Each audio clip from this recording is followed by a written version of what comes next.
अभी यूपी से घर नहीं गया हूँ, गोरखपुर नहीं गया हूँ, क्योंकि लोग कह रहे हैं कि सरकार अब भी किसी न किसी केस में फंसाने की कोशिश कर रही है। फिर से कुछ कर दें या इनकाउंटर कर दें, मरवा दें। हो सकता हो आपके बीच में ना रह पाऊँ, हो सकता हो ये हमारी और आपकी आखिरी मुलाकात हो। इस तरह से प्रताड़ना देना, 9 महीने उस वक्त जेल रखना, फिर बहराइच वाले कांड में भी 2 महीने जेल रखना, फिर 8 महीने इतना टॉर्चर कराना। जेल में बार बार सिर्फ यही कहा जा रहा था कि तुम उन 70 बच्चों की बात नहीं करोगे, जो 70 बच्चे ऑक्सीजन की कमी से मर गए हैं, उनकी कभी बात नहीं करोगे, उनको भूल जाओ। कैसे भूल जाऊं? अपने सामने मरते हुए उनको देखा है। इन्होंने पिछली बार अलीगढ़ में जब मुझे गिरफ्तार किया था मुंबई से, तो जब मुझे बेल 10 फरवरी को मिल गई थी, तो 4 दिन तक कोर्ट के आदेश के 2-2 बार आदेश के बावजूद छोड़ा नहीं मुझे। इलीगली मुझे डिटेन करके रखा और फिर एनएसए लगा दी। NSA national security act. मैं टेररिस्ट हूँ क्या? दाढ़ी ये जो बढ़ जाती है, जेल में बढ़ जाती है।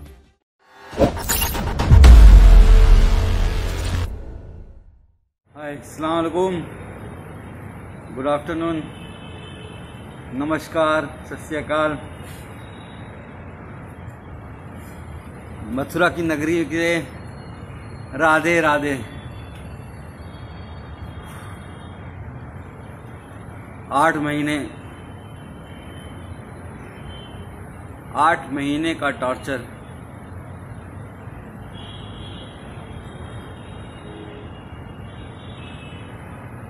तो सबसे पहले आप सब लोगों का 138 करोड़ भारतीयों का, अपने देशवासियों का मैं शुक्रिया अदा करना चाहूँगा, धन्यवाद अदा करना चाहूँगा, जिन्होंने मेरे लिए सोशल मीडिया पे हो, चाहे दुआएं मांगी हों, चाहे प्रार्थना की हो, चाहे मंदिर गए हों, गुरुद्वारा गए हों, मस्जिदों में, चर्च में, हर जगह जहाँ से इतनी दुआएं मेरे लिए हुई हैं, मैं सोच भी नहीं सकता था कि लोग मुझे इतना चाहते हैं। आप सबका बहुत बहुत शुक्रिया। वरना तो इस बार जेल में इतनी, मतलब 5 दिन तक मुझे खाना तक नहीं दिया गया। इतना टॉर्चर किया गया, मेंटली भी और फिजिकली भी, कि क्या बताऊं आपको। अगर कहा जाए, खुद को पोषण का शिकार हो गया हूं।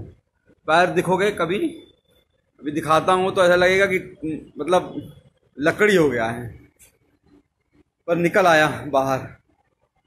और जुडिशरी का बहुत शुक्रगुजार हूं।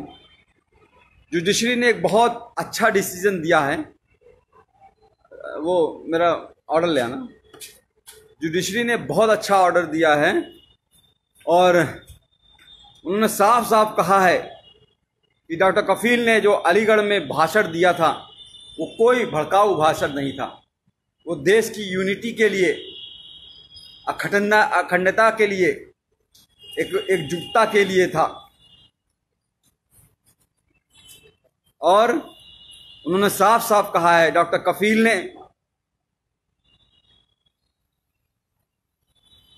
हेल्थ पे बात की है, एम्प्लॉयमेंट पे बात की है, एजुकेशन पे बात की है, रोटी कपड़ा मकान पे बात की है।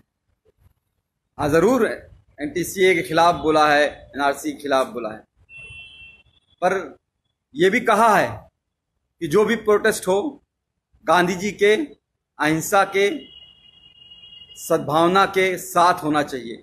कोई हिंसा नहीं होनी चाहिए। सबसे मिलकर, भाईचारे के साथ मिलकर सबको साथ आना चाहिए। फिर भी उसके बाद जिस तरह से मुझे टॉर्चर किया गया, मुंबई एयरपोर्ट से पकड़ के 48 घंटे तक इंटरोगेट किया गया। एसटीएफ की टीम ने ऐसे ऐसे सवाल पूछे, अरे आपने तो कोई पाउडर बना लिया है जिससे करोड़ों इंडियन मर जाएंगे। मैंने कहा, भैया मैं डॉक्टर हूँ बच्चों का, मैं कहाँ से पाउडर बना लूँगा? कोरोना की बात कर रहे हैं क्या? तो आप चाइना से पूछिए। आप सरकार गिरा रहना चाहते हैं, हमारे पास फ़ोन रिकॉर्डिंग, हमने कहा लाइए सुना दीजिए, एक भी सबूत आपके पास हो तो। मैं कोई पॉलिटिशियन तो हूँ नहीं। आप जापान गए थे, मैंने कहा हाँ, पाकिस्तान क्यों नहीं बोल दिया? अरे जापान कैसे, इंडिया से बाहर कैसे जा सकता हूं जब पासपोर्ट मेरा जुडिशरी के पास जमा है। तो एक तरह से बहुत टॉर्चर किया, फिर जेल में रह के, जेल में ऐसी जहां रखा जहां पे 150 कैदी थे। वो 9 महीने का बीआरडी ऑक्सीजन ट्रेजेडी के बाद जो 9 महीने का दर्द था, उसको उससे ज्यादा, उससे कई गुना, हजारों गुना ज्यादा पतली पानी की तरह दाल, कच्ची रोटियां, वही सुबह शाम खाना है। जीना था। उम्मीद थी कि आप लोगों से दोबारा मिल सकूंगा, मुखातिब हो सकूंगा, आप लोगों से बात कर सकूंगा, और आप सबकी दुआएं काम आई। आज आपके साथ हूं फिर से दोबारा। मथुरा की नगरी, कृष्ण जी की पवित्र नगरी में रह के बहुत कुछ सीखा कि किस तरह से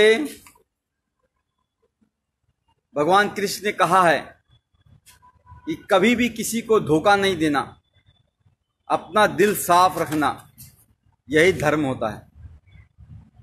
और हम लोग रामायण देखते थे 9 बजे से 10 बजे तक, हर रोज आता था, लॉकडाउन के टाइम भी।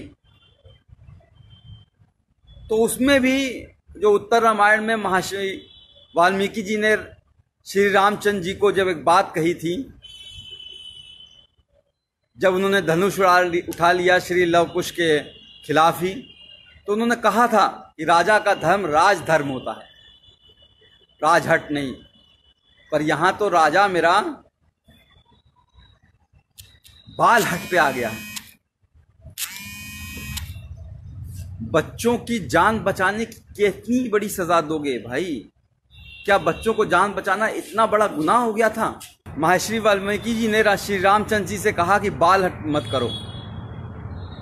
इस तरह से प्रताड़ना देना, 9 महीने उस वक्त जेल रखना, फिर बहराइच वाले कांड में भी 2 महीने जेल रखना, फिर 8 महीने इतना टॉर्चर कराना। जेल में बार बार सिर्फ यही कहा जा रहा था कि तुम उन 70 बच्चों की बात नहीं करोगे, जो 70 बच्चे ऑक्सीजन की कमी से मर गए हैं, उनकी कभी बात नहीं करोगे,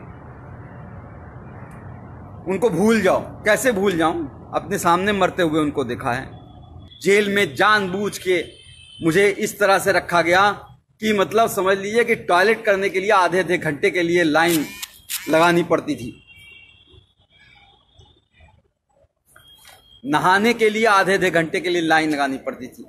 गर्मी इतनी हो जाती थी कि कपड़ा पहन के, पूरा नहा के, पूरा बिस्तर बिछा के, बिस्तर को भी भिगा देता था, तब जाके लेटता था।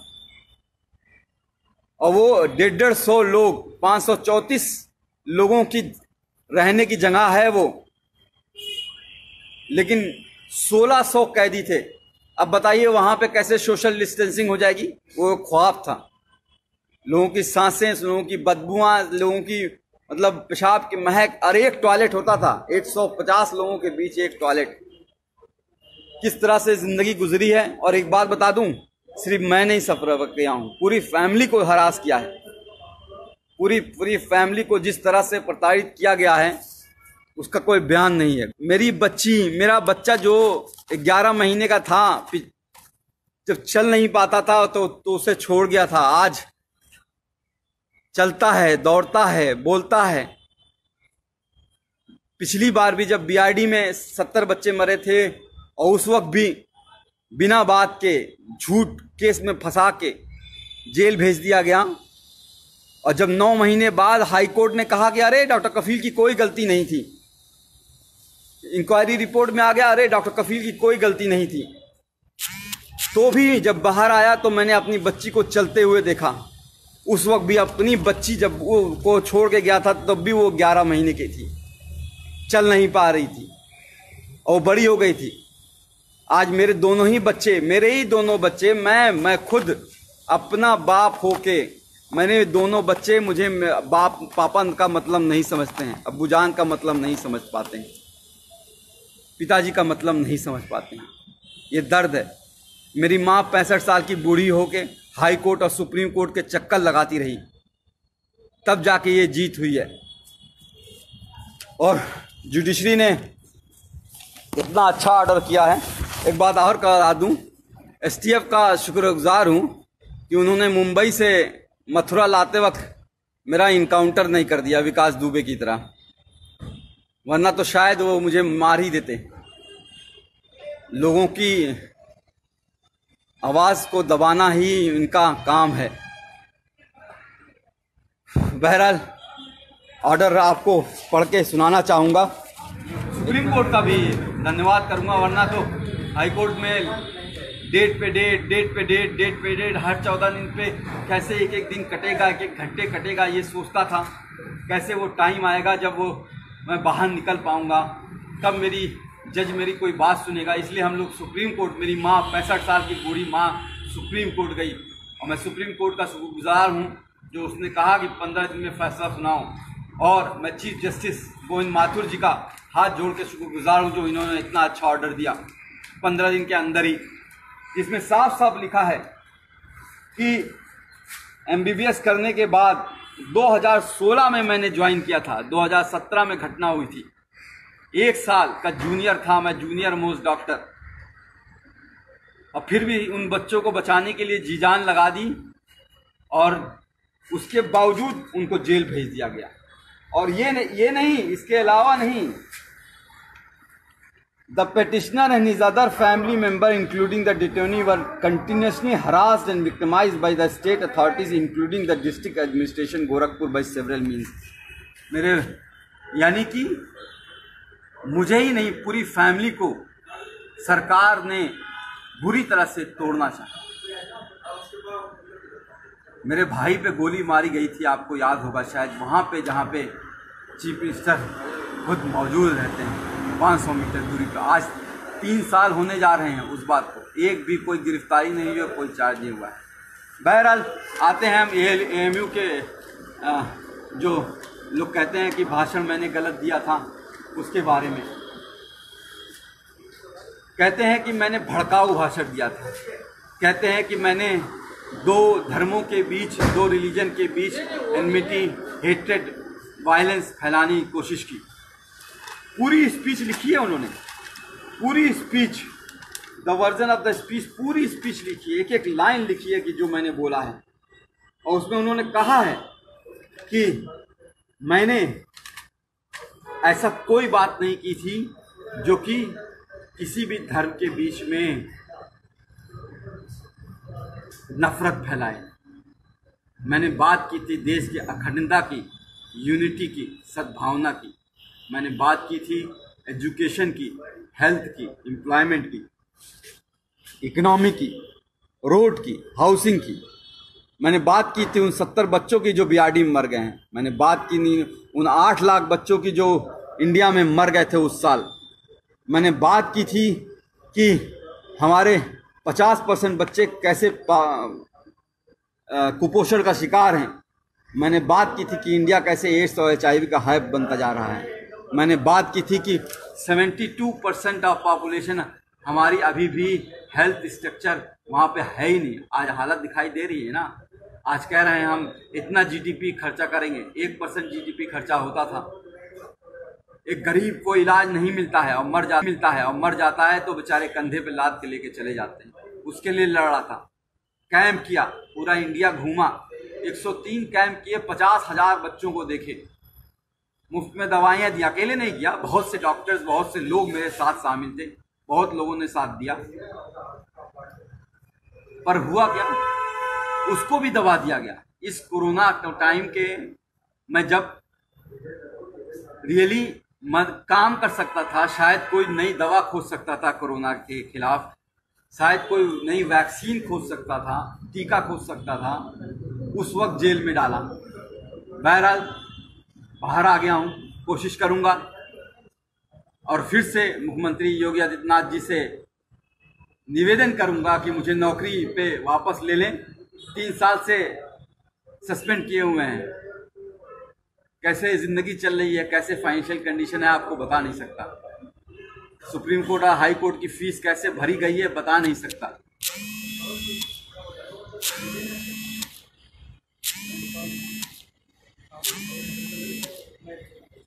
पर लड़ा।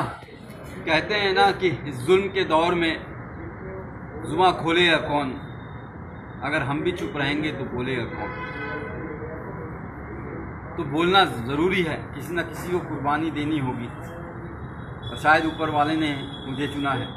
बहरहाल बाहर आ गया हूँ, कोशिश करूँगा कि सबसे पहले बिहार, असम, केरल, कर्नाटका, तमिलनाडु, जहाँ पे बाढ़ आई हुई है, बाढ़ से तो एक बहुत बड़ा नुकसान होता है। घर डूब जाते हैं, घर टूट जाते हैं, लोग बिखर जाते हैं। लेकिन सबसे ज़्यादा नुकसान तब होता है जब बाढ़ का पानी चला जाता है। पिछली बार हम लोग केरल और असम और बिहार में हम लोगों ने बहुत काम किया था और इस बार भी काम करना चाहूँगा, क्योंकि बाढ़ का पानी बीतने के बाद बहुत सी बीमारियां आती हैं, महामारी आती है। Chikungunya, malaria, dengue, Kalra, skin disease, चमड़ी की बीमारियां, आँखों की बीमारियां, कान बहना बहुत होता है। उस पर काम करना चाहूँगा। कोरोना वॉरियर की तरह काम करना चाहूँगा। कोशिश करूँगा, अगर योगी जी की कृपा होगी, नौकरी अगर वापस मिल गई तो किसी हॉस्पिटल से अटैच होकर रिसर्च करूँ और कोशिश करूँ कि कोई नई दवा ईजाद हो पाए जिससे हमारा देश की और किसी की मौत ना हो।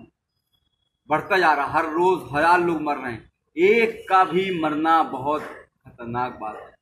जिसके घर में, परिवार में एक मौत होती है वही वो जानता है, एक भी मौत होती है। और यहाँ तो सब 60-65 हज़ार लोग मर चुके हैं। उस पर काम करना चाहूँगा। और अगर वैक्सीन के लिए कहेंगे कि मैं गिनी पिग बन जाऊं, मेरे ऊपर रिसर्च हो जाए, मैं खुद टीका लगवा लूँगा, अपने आप को वॉलंटियर करूँगा मैं। ये मेरी नई योजना है। अभी कुछ दिन अपने बच्चों के साथ रहना चाहता हूँ, अभी तक मिल नहीं पाया हूँ। कल भी आप सोच लीजिए, कल 11:30 बजे डिस्ट्रिक्ट जेल मथुरा में ऑर्डर पहुँच गया था हाई कोर्ट का। डीएम अलीगढ़ को हाई कोर्ट का ऑर्डर मिल गया था, लेकिन फिर भी 12 घंटे तक ये लोग यही कोशिश करते रहे कि किसी तरह से कोई और केस में फंसा दें। जैसे इन्होंने पिछली बार अलीगढ़ में जब मुझे गिरफ्तार किया था मुंबई से, तो जब मुझे बेल 10 फरवरी को मिल गई थी तो 4 दिन तक कोर्ट के आदेश के 2-2 बार आदेश के बावजूद छोड़ा नहीं। मुझे इलीगली मुझे डिटेन करके रखा और फिर एनएसए लगा दी। एनएसए मतलब नेशनल सिक्योरिटी एक्ट। मैं टेररिस्ट हूँ क्या? दाढ़ी ये जो बढ़ जाती है, जेल में बढ़ जाती है। आज तक कभी आपने सुना है मैं किसी हिंदू, मुस्लिम, सिख, ईसाई या किसी में धर्म के भेदभाव में करता हूँ? 50,000 जो बच्चों को देखा, पूछा कोई कौन गरीब है, कौन अमीर है, कौन किस जाति का है, कौन किस धर्म का है? उस पर इल्ज़ाम लगाओगे? इल्ज़ाम वो लगाते हैं जिनका खुद का दिमाग गंदा होता है, जो भरा होता है गंदगी से, वो दिमाग वो लगाते हैं। अभी यूपी से घर नहीं गया हूँ, गोरखपुर नहीं गया हूँ, क्योंकि लोग कह रहे हैं कि सरकार अब भी किसी न किसी केस में फंसाने की कोशिश कर रही है। फिर से कुछ कर दें या इनकाउंटर कर दें, मरवा दें। हो सकता हो आपके बीच में ना रह पाऊँ, हो सकता हो ये हमारी और आपकी आखिरी मुलाकात हो। तो जो लोग ये सोचते हैं कि बार बार जेल में डाल के, मार के, पीट के, तोड़ के, यहाँ मारो, यहाँ मारो, यहाँ मारो, उल्टा पटला रात को डंडे से मारो, गान लाल कर दो एकदम पूरी तरह से, पैर पे मारो, करते रहो, ये एकदम तोड़ दो इसको, तो वो शायद नहीं जानते हैं कि एक बात सिखाई गई थी कि डरना नहीं है। आई वोंट बेंड, मैं झुकूंगा नहीं। डरना आता नहीं हमें, चाहे जितना भी डरा लो। हर बार एक नई ताकत से उठेंगे, चाहे जितना भी झुका लो।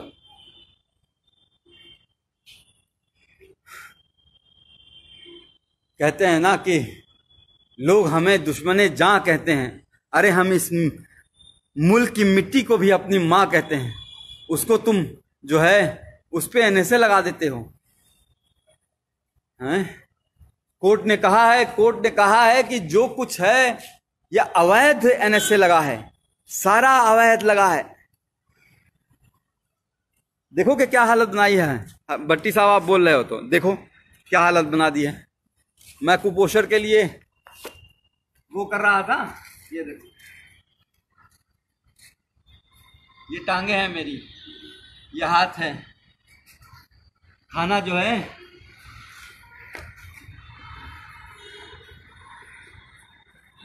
जिंदगी का, जो मैं खुद कुपोषण का बच्चों का इलाज किया करता था, आज खुद कुपोषित हो गया। घर वालों को किस तरह से परेशान किया गया है वो बता नहीं सकता, पर आप लोग जो 138 करोड़ देशवासी हैं मेरे, उन सबका साथ मैं कभी भूलूंगा नहीं। खासकर कुछ लोगों का जो लोग बहुत करीब थे, इंदिरा जयसिंह मैम, फुज़ैल अयूबी, इबाद साहब, मनोज पांडे, मनीष सिंह, एडवोकेट मनीष सिंह, दिलीप कुमार साहब, नजरुल इस्लाम साहब, ऐसे बहुत से लोग हैं, बहुत से लोग, मीनाक्षी शुक्ला मैम, इरफान गाजी, हाँ अलीगढ़ के इरफान गाजी साहब, बहुत से लोग हैं। सबका नाम तो नहीं ले सकता मैं, बहुत से लोग हैं, 138 करोड़ लोग हैं, सबने बहुत मदद की है। सबका बहुत बहुत शुक्रिया। जल्दी बिहार आ रहा हूँ और जल्दी हम डॉक्टर कफील खान मिशन इस्माइल फाउंडेशन के तहत कैंप लगाएंगे और इस बार एक बड़ी टीम बना के एक साथ कई जगह पे, असम, बिहार, तमिलनाडु, कर्नाटका, केरल, आंध्र प्रदेश, जहाँ पे, मध्य प्रदेश, जहाँ पे बाढ़ ने, पश्चिम बंगाल जहाँ पे तूफान आया हुआ है, अभी भी लोगों को घरों पे टूटे हुए पड़े हैं, हर जगह पे जाना चाहूँगा, पूरा देश जाना चाहूँगा, पूर्वांचल अपना, गोरखपुर अपना, उत्तर प्रदेश, हर जगह जाना चाहूँगा। पूरा भारत में टीम बना के हम इस बार एक बड़े लेवल पे कैंप करेंगे। अगर आपको हमारे वीडियोस पसंद आए तो प्लीज़ लाइक करें, सब्सक्राइब करें और शेयर करें।